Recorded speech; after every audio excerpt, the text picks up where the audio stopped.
नमस्कार, प्रणाम। आप देख रहे हैं चौकस भारत और मैं हूं आपके साथ आपका दोस्त विवेक। वीडियो बनाने के पीछे एक मंशा है और मंशा साफ है, सटीक है कि जो भी झोला छाप पत्रकार हैं, जिनको पत्रकार कहने में भी लोगों को शर्म आता है, चाहे वो स्टार्स हो चाहे कोई और भी हो, वो पत्रकार नहीं है, वो ब्लॉगर हैं। 700 रुपये का माइक खरीद लेते हैं, 200 का लोगो, और अपने आप को पत्रकार कहते हैं। तो वैसे पत्रकारों के लिए जो रात दिन वीडियो बनाते हैं और इंडस्ट्री को बदनाम करने की कोशिश करते हैं, और जो वाकई में जो काम करते हैं भोजपुरी इंडस्ट्री के लिए, या फिर बाहर के लोग जो काम करते हैं भोजपुरी इंडस्ट्री के लिए आकर के, उनको जो बदनाम करने की साजिश की जाती है, साथ में डॉक्टरों को बदनाम करने की साजिश की जाती है, उन सारे लोगों के लिए ये वीडियो मैंने स्पेशली बनाया है।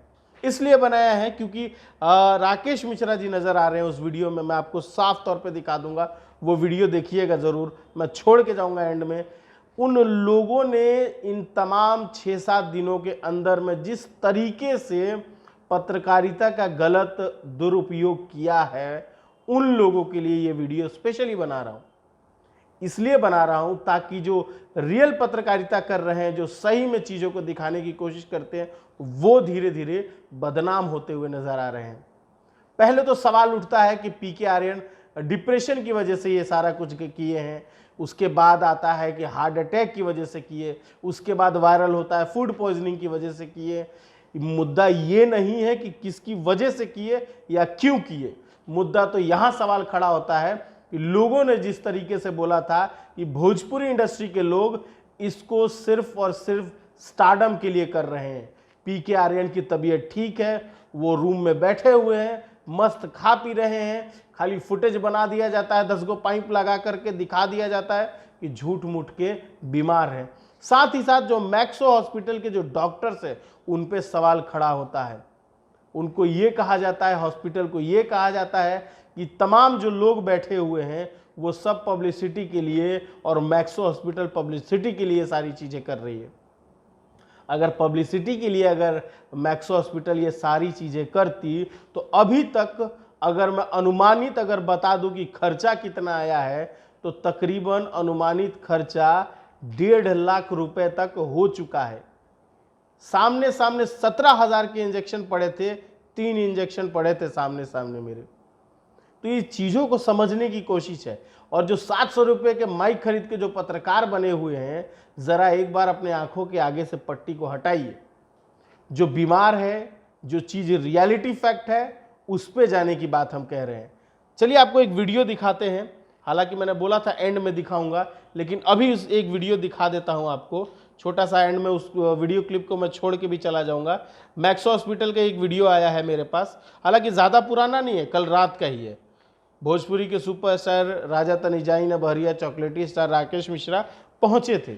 और यूँ तो राकेश मिश्रा थोड़ा लेट पहुंचे हैं, क्योंकि तमाम कलाकार पहुंच चुके हैं।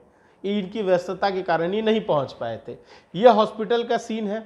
अब मेरे को एक चीज़ समझ में नहीं आता है, आप लोगों को मैं थोड़ा सा टर्न कर देता हूँ। एक चीज़ मुझे समझ में नहीं आता है, ये जो लोग पेड़ के नीचे और पता नहीं कहाँ कहाँ जा कर के वीडियो जो बनाते हैं और अपने आप को कहने की कोशिश करते हैं कि नहीं पीके आर्यन झूठे हैं। मैं आपको एक चीज़ दिखाता हूँ, इसको म्यूट कर देता हूँ ताकि मेरी आवाज़ आप लोगों को प्रॉपरली आए। यहाँ मैं कैमरामैन से बोलूँगा कि ज़रा सा फोकस कीजिए।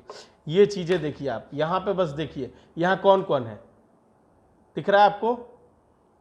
डायरेक्टर हैं, चैनल के मालिक हैं, पीके आर्यन हैं। उसके बाद आगे आइए, ज़रा सा आगे आइए।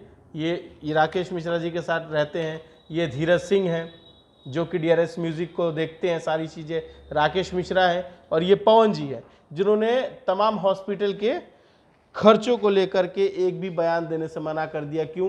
क्योंकि उनको लगता है कि जो मैं सेवा भाव कर रहा हूं, अगर मैं बोल देता हूं कि मैंने इतना इन पे लगाया है या मैंने इनको इतना किया है, तो वो सारी चीज़ें फिर प्रचार में बदल जाएगी।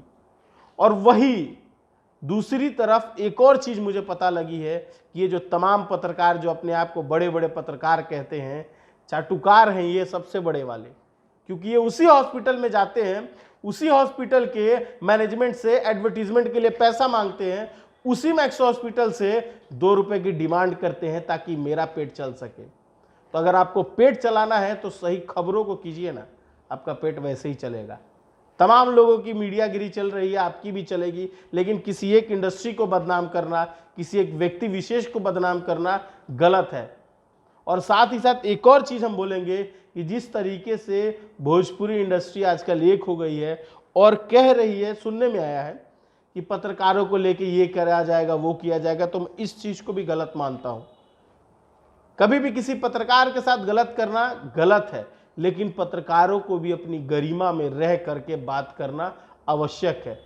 तो अपनी गरिमा में रहिए, अपने शब्दों को, बाण को थोड़ा सा संभाल लीजिए, क्योंकि आपके शब्द ही आपकी पहचान होती है। और आप जिस तरीके से सवाल करते हैं या जिस तरीके से आप उनसे क्वेश्चन किए हैं, बहुत सारे तमाम चैनल है, मैं किसी एक को तवज्जो नहीं दूंगा कि किसी एक ने बहुत कुछ किया है, लेकिन जिस तरीके से आप सब लोगों ने जिस प्रकार से सवाल खड़े किए, जिस ढंग से सवाल का जवाब लिया है, जिस ढंग से आपने इंटरव्यू किया है, तरीका आपका गलत है।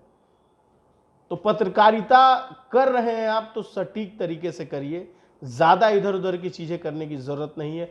अब सच्ची खबरों को दिखाइए, आप सच्ची खबरों को दिखाएंगे तो सब लोग आपसे जुड़ेंगे। और बाकी अगर वीडियो अच्छा लगा हो या बुरा लगा हो, कमेंट बॉक्स में कमेंट जरूर कीजिएगा। अगर आप फेसबुक पे देख रहे हैं तो हमारे फेसबुक को फॉलो कीजिएगा और लाइक कीजिएगा। और साथ ही साथ अगर बढ़िया लगता है तो उन झोला छाप, रोड छाप पत्रकारों को जो 700 का माइक खरीद के अपने आप को पत्रकार कहते हैं ना भाई, उन तक ये वीडियो जरूर पहुंचाइएगा कि जो रियलिटी फैक्ट होती है उसको दिखाओ। पीके आर्यन क्यों बीमार पड़े हैं, कैसे पड़े हैं, क्या रीजन है, वो अलग की चीजें हैं। वो जब डॉक्टर अपनी रिपोर्ट्स देंगे, मीडिया में आकर बात करेंगे, पुलिस अपनी तहकीकात करेगी, सारी डिटेल देंगी, तब समझ में आएगा कि पीके आर्यन क्यों बीमार थे। लेकिन जो सवाल ही खड़ा कर रहे हैं कि वो बीमार ही नहीं है, तो इस चीज को आप लोग बहुत गलत प्रेडिक्शन लगा रहे हैं। आज के बाद अगर इस तरीके की खबर आप चलाते हैं ना, तो लोगों को मीडिया पर से भरोसा उठ जाएगा। और चंद पैसों के लिए कम से कम अपना ईमान मत बेचिएगा। बाकी खबरों के लिए देखते रहिए चौकस भारत और मुझे दीजिए इजाजत। नमस्कार।